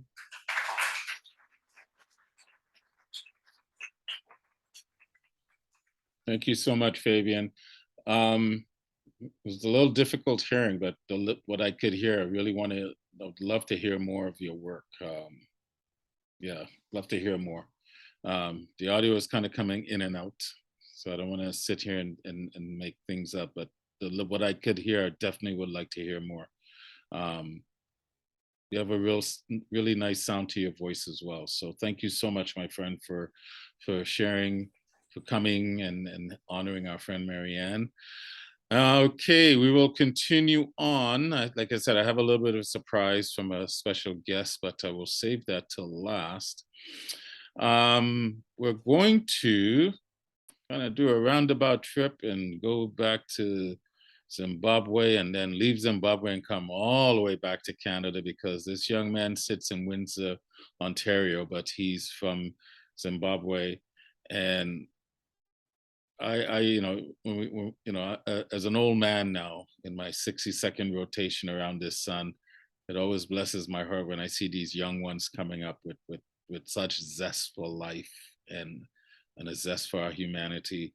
And then he definitely possesses that. And to boot, he's just a brilliant storyteller. The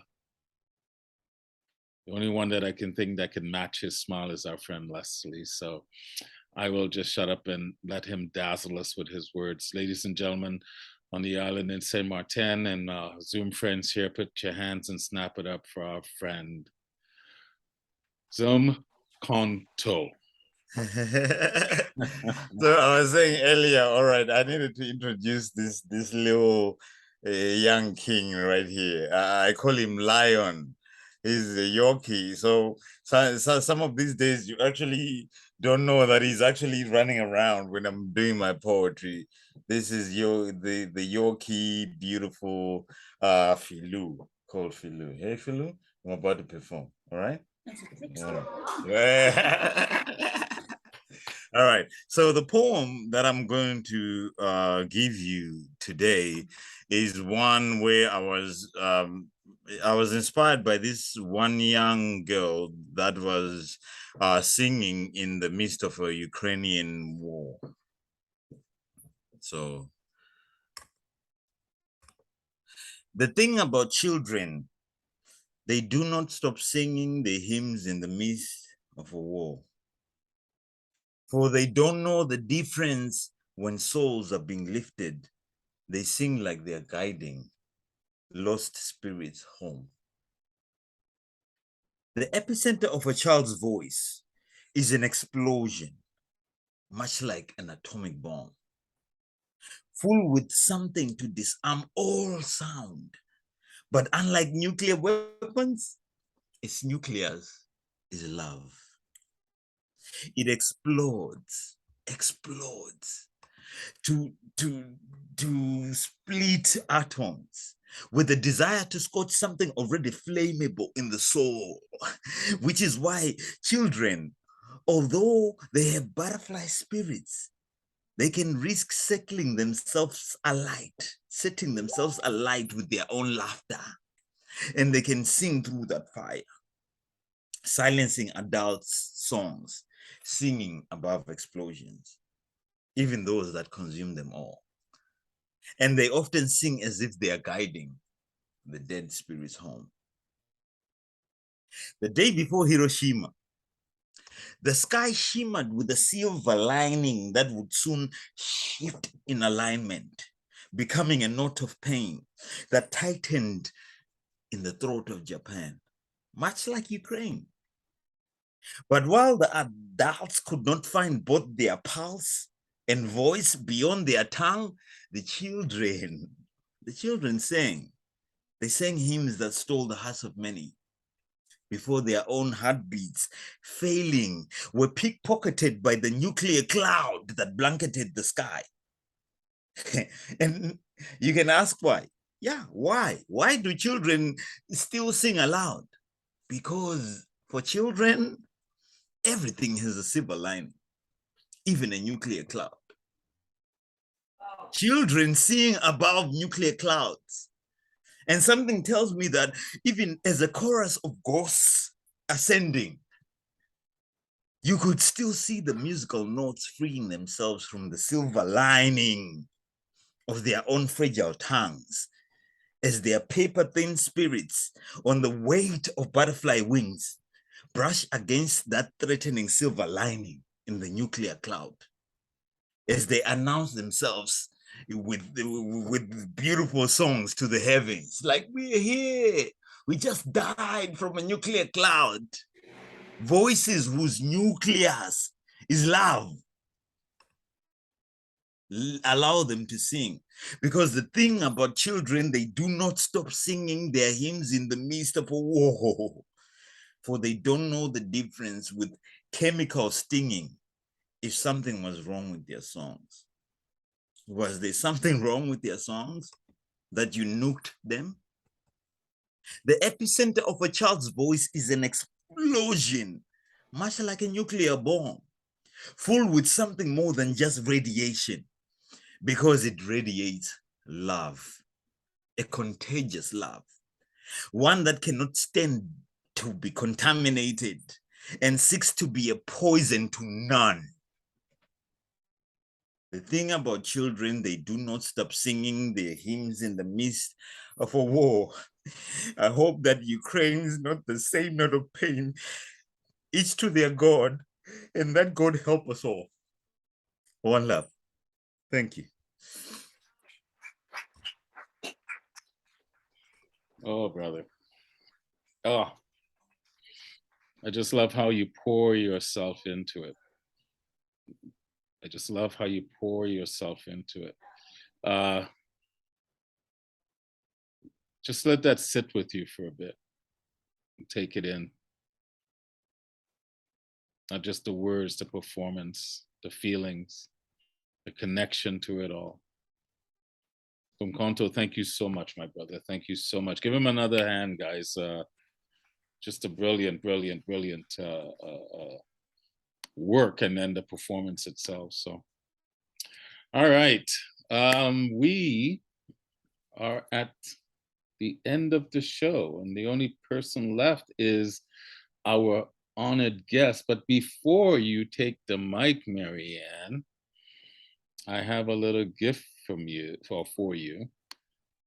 Your sister, Meg, wrote a piece in honor of all of this and what this is, being this environment and this space where we've come together to share our creativity and to celebrate you and your book, Full Moon Fire.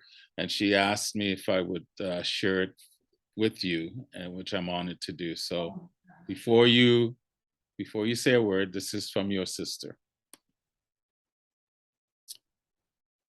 This moon hangs in circled stillness, risen above the darkness of old mountains, fall apple trees and rounded pine, the stillness of ground fog, a wet creeping, a single rustle, a whisk of night passage, silence of the breath, blackness of day, light of this night. End of piece.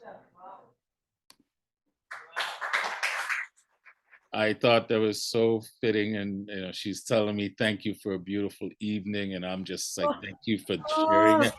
Are you still there, Meg? There you are. Hey, Meg. Woo! I hope I did it. I hope I did. I hope I did it justice. Woo, woo, woo, woo, woo, woo. Yeah, woo. Yeah, sister. Yes, yes. I was reading it to myself, and then That's a beautiful poem. And then I asked, "Is this yours?" I thought maybe she was. She goes, "I just wrote this," and I go, "Well, you share it?" She goes, "Well, would you read it for me?" I go, "I'd be honored to." It's like I love the wording. Beautiful, beautiful. So we can't hear you. You're muted. You're muted, Meg. Thank you, everybody. Thank you, Rawle, for reading. Thank you, everyone. Marianne, amazing event. Congratulations to you on your book. Meg, I love you. I'm so inspired by all of you folks and poets. Thank you. This was just thrilling. Thank you so much. Truly. Thank you. Thank you for joining us, and thank you for writing that. That was fun to read. Beautiful. Well, I'm just sitting here in a rocking chair looking out a Vermont window at a moon. I gotta write something too. Oh, beautiful. Meg. Marianne, we're gonna have to get your sister to come to an inspired recital and share some of her words herself. Hello, Meg. Meg, I saw your face first thing tonight, and I had to speak to you. I had no idea who you were, and I'm like, hi, Meg. And you're awesome. Keep writing, my sweetness. Oh my God, you're our sister. Yeah, ours. All See you right. in Vermont. See you in Vermont. Thank you, Meg. See you in St. Martin. We got to go down and see Marianne and Yeah, Julian.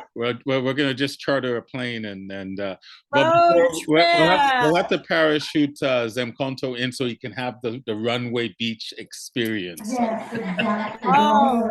You have to lie there on the beach and let the planes go right over. Yeah. Blessings, Meg. Oh my gosh. Oh my What gosh. a fitting way to end the night and to turn this back over to the reason why we're here tonight. And I thank the poets that have dedicated and donated their time to do this. So Marianne, you're very much loved and appreciated for the works that you do as a poet, but for the person that you are. So what a fitting way to come to a conclusion to a full moon. Or the Moon Lovers Poetry Night at Axiom Art Cafe. Thank you for hosting us. But Marianne, take us, not take us home, but before we say goodnight, share a few words with us before we depart. Yes. Oh, Holly, would you put her on the big screen? I don't know what to say. To be surrounded here in St. Martin by wonderful poets, great friends, colleagues, my daughter. Oh my gosh. And to be surrounded with, arms around me from the wider world by so many wonderful voices. It's absolutely amazing. I do hope that some of you will, or all of you if you can, will take up being offered.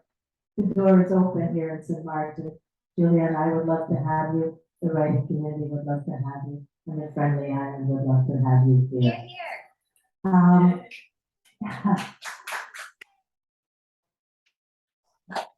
Going on the theme of listening to a child singing, Zemkonto, thank you for that. And we discovered, we're practically family in a little bit of a way. Surprise, surprise, we're both Carleton University grads from Ottawa, Ontario. Who knew? There we were. My sister Meg zooming in from the U.S. And I have a little surprise for my family as well. I've been hoping that a particular circumstance would come to pass. This afternoon, I had an email from an online journal in the U.S. that has published a very particular poem that has been coming really since 1995. And this poem features both my sister and my daughter. It's called The Night I Dreamed of Dolphins. And I can read it because it's now published. I knew you were coming the night I dreamed of dolphins, walking with your father beneath veils of Spanish moss, so unlike the icy drapes that cascade from northern roofs. I had watched with joy and awe so many years before as those sleek coursers sign curved up the broad river. And parenthetically, that's beautiful, beautiful South Carolina. That night I stood on boulders. There were boulders, and your aunt was there too, staring into a sea the color of pecans, from a depth where even my night mind knew no air breather could actually ascend. I watched a dolphin fly toward the surface, mesmerized by the speed of that silver arrow. I gazed as if into a hand mirror when the dolphin stood tall on his flukes, held me for an indelible instant in the full sunshine of his gentle smile, then bent his strong neck, kissed me on the cheek. Unfleeting my body in one move, I sat up straight, contented and sure like tropical dawn that bursts from dream to daylight. I knew in a way I have never known anything before or since. You, my darling, my only child, my daughter Julia, Louise, I knew you were coming the night I dreamed of dolphins. Thank you, everyone. Oh, Marianne got words. Oh, yeah, she's got words, all right. yo, did she just say unspeaking my body? Really? How do you unspeak your body? Maybe I did not hear it right, but unspeaking your body, that's amazing. Unfleeting. Oh, okay, okay. Wow. Folding up, sitting up in bed, straight up in bed.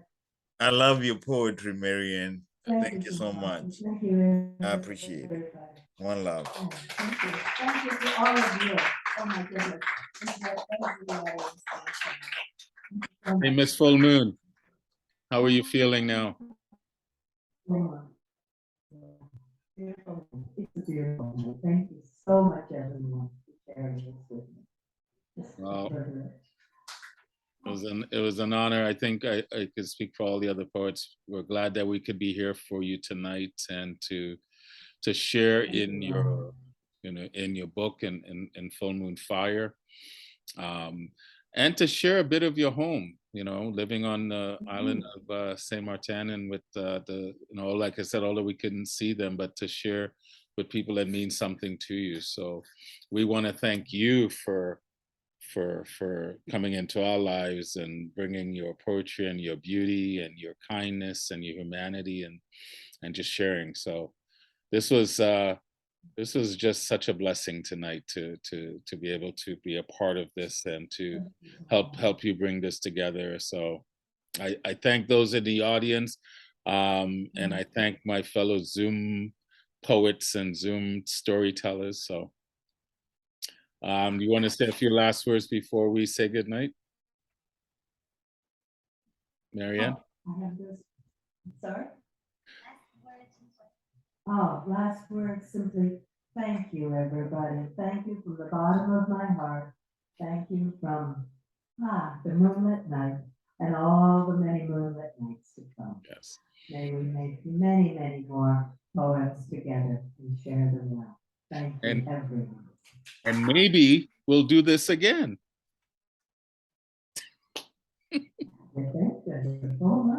It's yeah. Well, it looks like this is a good time to go because the audio and the is starting to freeze a bit. So I think the Zoom gods have said, okay, we've given you enough time. So Anyway, you and to the so much. cafe, to the owners of the cafe, thank you for opening your home and your business to us and inviting us in, giving us reasons to want to jump on a plane and come down to Sint Maarten and come and have coffee in close proximity and talk and hug. So anyway, good night, guys from Toronto. Love you all. Love you. Good night, everybody. Good night, loved ones. Good night. Good night, guys. Good night, everyone. Good night, Ange.